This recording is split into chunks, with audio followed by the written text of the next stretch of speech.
14 जनवरी की एक सूचना हम कर दें।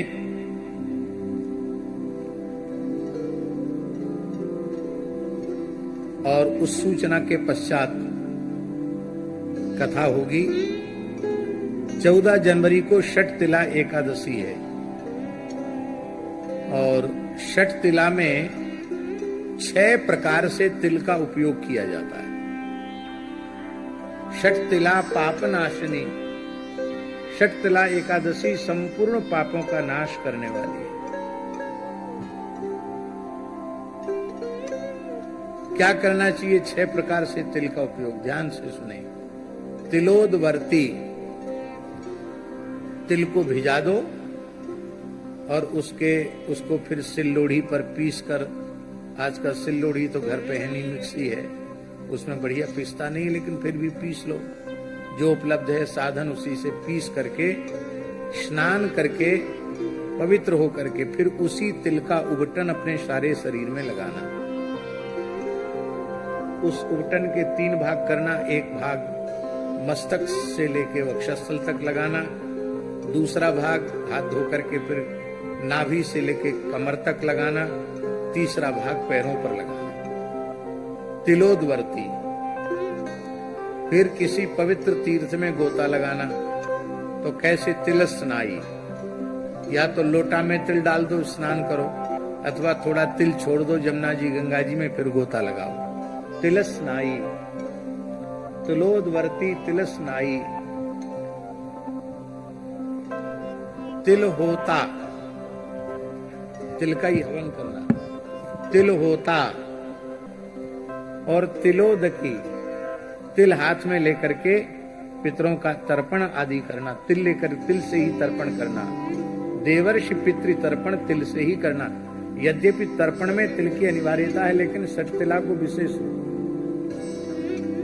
तो तिलोदवर्ती, तिलस्नाई, तिल होता, तिलोदकी, तिल भुक, तिल का ही भोजन करना, तिल खाना। यद्यपि तिल सप्त धान्य में आते हैं, लेकिन चूंकि एकादशी का नाम ही षठ तिला है, इसलिए उस दिन व्रत में तिल ग्राह्य है। अन्य एकादशियों पर तिल ग्राह्य नहीं है व्रत में, किंतु केवल षठ तिला एकादशी पर तिल खाया जाना चाहिए। तिल भुक, तिल भोजन करना। और तिल दाता च, कम से कम 1 सवा सेर तिल, और उसको दक्षिणा सहित सामर्थ्य हो तो उसमें स्वर्ण रख करके तब किसी पवित्र ब्राह्मण को दान करना। इस प्रकार से तिल दाता और तिल भुक, तिल दाता च, षठ तिला पापनाशनी, ये 6 प्रकार से तिल का उपयोग करने से संपूर्ण जीवन के पाप नष्ट हो जाते हैं।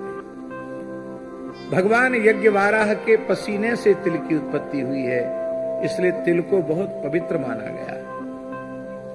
जब सूर्य मकर राशि में प्रवेश करते हैं और 1 मास तक मकर राशि में रहते हैं, प्रतिदिन तिल का उबटन लगाकर स्नान करना चाहिए। इतने से ही वह वैकुंठ का अधिकारी हो जाता है, इतना पवित्र होता है तिल। ऐसा भी पुराणों में लिखा है, कोई अत्यंत निर्धन व्यक्ति को तिल भी न जुटा सकता हो तो क्या करे?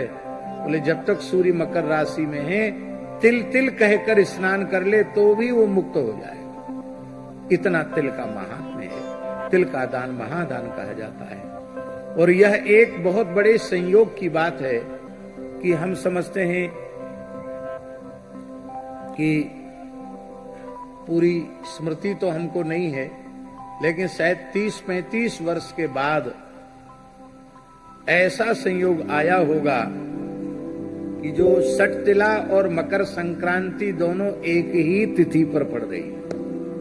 मकर संक्रांति भी वही उसी दिन और षठ तिला एकादशी भी उसी दिन। ऐसे कई कई दुर्लभ योग उस दिन पड़ रहे हैं। इसलिए इस बार की जो मकर संक्रांति है और षठ तिला है, ये विशेष पुण्यप्रदा है। बहुत से लोगों का प्रश्न है कि महाराज संक्रांति को हम लोग अन्नदान करते हैं, अब क्या करेंगे, अन्नदान कैसे करेंगे? क्योंकि एकादशी है, तो अन्नदान के प्रतीक के रूप में तिल दान करें उस दिन। और जो अन्नदान करना है उस अन्न का संकल्प करके रख लें और दूसरे दिन द्वादशी आने पर अन्नदान करें।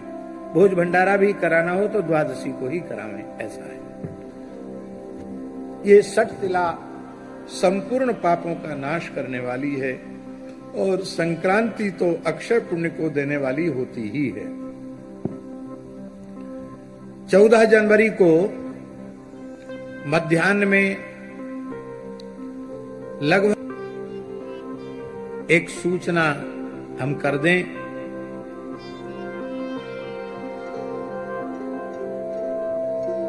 और उस सूचना के पश्चात कथा होगी। 14 जनवरी को षट तिला एकादशी है और षट तिला में 6 प्रकार से तिल का उपयोग किया जाता है। षट तिला पापनाशिनी, षट तिला एकादशी संपूर्ण पापों का नाश करने वाली है। क्या करना चाहिए 6 प्रकार से तिल का उपयोग? ध्यान से सुने। तिलोदवर्ती,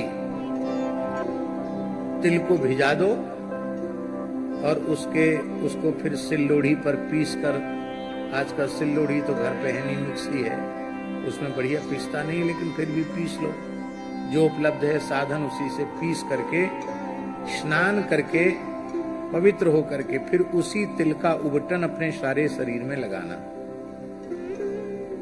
उस उबटन के 3 भाग करना। एक भाग मस्तक से लेके वक्षस्थल तक लगाना, दूसरा भाग हाथ धो करके फिर नाभि से लेके कमर तक लगाना, तीसरा भाग पैरों पर लगाना।